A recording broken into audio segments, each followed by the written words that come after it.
Hello everyone. आज की video में मैं आपको बैच ऑपरेटिंग सिस्टम के बारे में बताऊंगी, जो कि टाइप है ऑपरेटिंग सिस्टम का।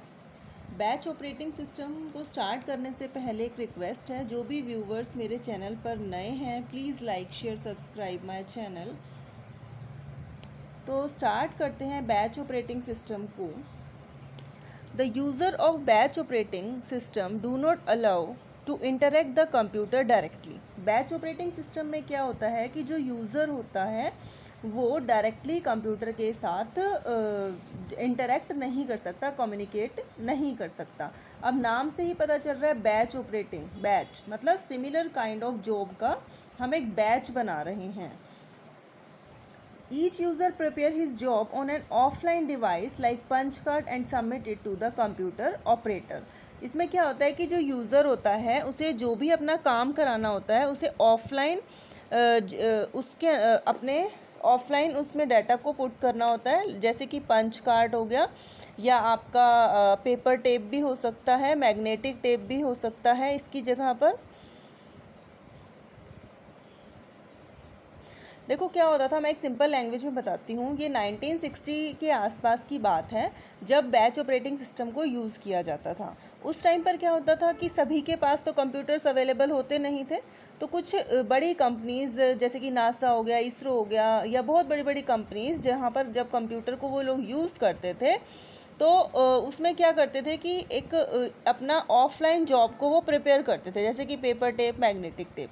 और वो क्या करते थे कि अपने इनके अंदर डाटा को पुट कर कंप्यूटर को दे देते थे किसी भी एक जगह पर। तो वो क्या करते थे, जब आप कंप्यूटर को दे रहे हो तो वो एग्जीक्यूट कर आपको रिटर्न करते थे। मतलब कि आप डायरेक्ट कंप्यूटर से इंटरेक्ट नहीं कर रहे हो, आप क्या करते थे, अपनी एक ऑफलाइन डिवाइस लिया, ये सारी जो भी इनमें से कोई भी डिवाइस ली और आप उसे किसको सबमिट कर देते थे, कंप्यूटर ऑपरेटर को। और कंप्यूटर ऑपरेटर फिर क्या करता था, आपने इसके अंदर जो भी डाटा दिया, आपने जो भी काम कराना है, कंप्यूटर ऑपरेटर उस काम को एग्जीक्यूट करवाता था, देन आपको रिटर्न करता था। द ऑपरेटर क्या करता था, sort jobs into batches. Computer का काम हो जाता था कि उनकी जॉब्स को, जो भी उन्होंने ऑफलाइन अवेलेबल आपको कराई है, उसको बैचेस में सॉर्ट कर देता था with similar requirements and runs each batch on the computer. Requirement के अकॉर्डिंग बैचेस बना देता था और हर एक बैच को रन कराता था, एग्जीक्यूट कराता था। When the job is complete its output is send back to the appropriate user. तो जो भी काम आपने उसको करने के लिए दिया है, अगर वो जॉब कंप्लीट हो जाती थी तो उसका आउटपुट आपको खुद से ही लेने जाना होता था, सेंड बैक आपको कर दिया जाता था। ठीक है। In batch system major task of operating system is to transfer control automatically from one job to the next. अब देखो, मैं एक सिंपल से एग्जांपल से आपको बताती हूँ।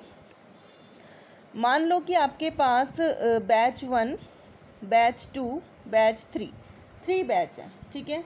अब इसने जॉब अलॉट करनी है, तो मान लो कि इसने सबसे पहले जो CPU है वो बैच 1 को दिया।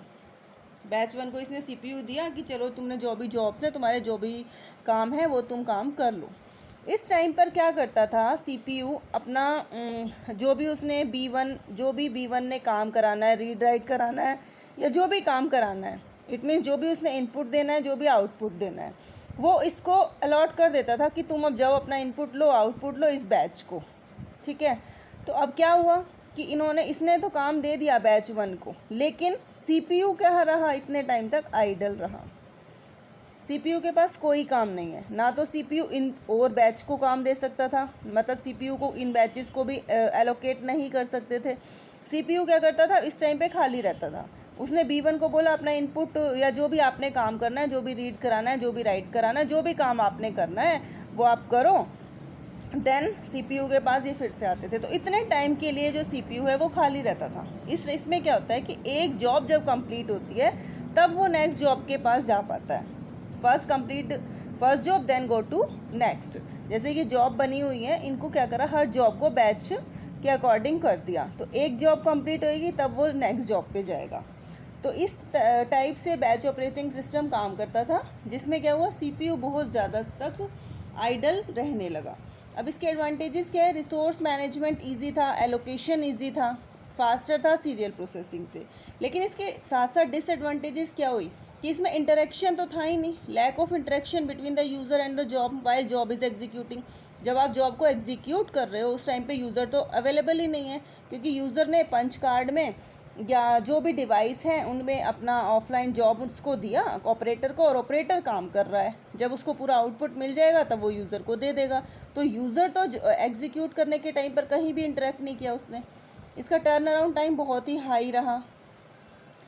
जो CPU है वो ज़्यादातर very poor is often idle, क्योंकि मैंने अभी आपको इस डायग्राम में बताया कि क्या होता था कि इसने पहले बैच 1 को कहा जो भी काम करना है तुम करते रहो। उस टाइम पे ये क्या CPU तो आइडल रहा, वो दूसरे बैचेस को CPU अवेलेबल ही नहीं करा सकते थे। Difficult to provide the desired priority, जिसको ज़्यादा ज़रूरत थी ऐसा नहीं था कि पहले उसको तुम प्रोवाइड करा रहे हो। एक जॉब कंप्लीट करो देन नेक्स्ट पे जाओ, चाहे नेक्स्ट की प्रायोरिटी उससे ज़्यादा थी फिर भी। तो इसीलिए ये सारी इसमें डिसएडवांटेजेस भी आई। ठीक है, we know that the speed of input output device is much low as compared to fast processor. It means that CPU often wait for an input output. CPU को बार बार वेट ही करना पड़ता था कि एक जॉब अपना एग्जीक्यूशन कंप्लीट करेगी then वो next पर आएगी। तो ये होता है आपका बैच ऑपरेटिंग सिस्टम, जिसमें जॉब्स को बैचेस में जितने भी बने हुए हैं उनको बनाया जाता था, देन एक जॉब को कंप्लीट करके दूसरी जॉब के ऊपर आया जाता था। Thank you so much.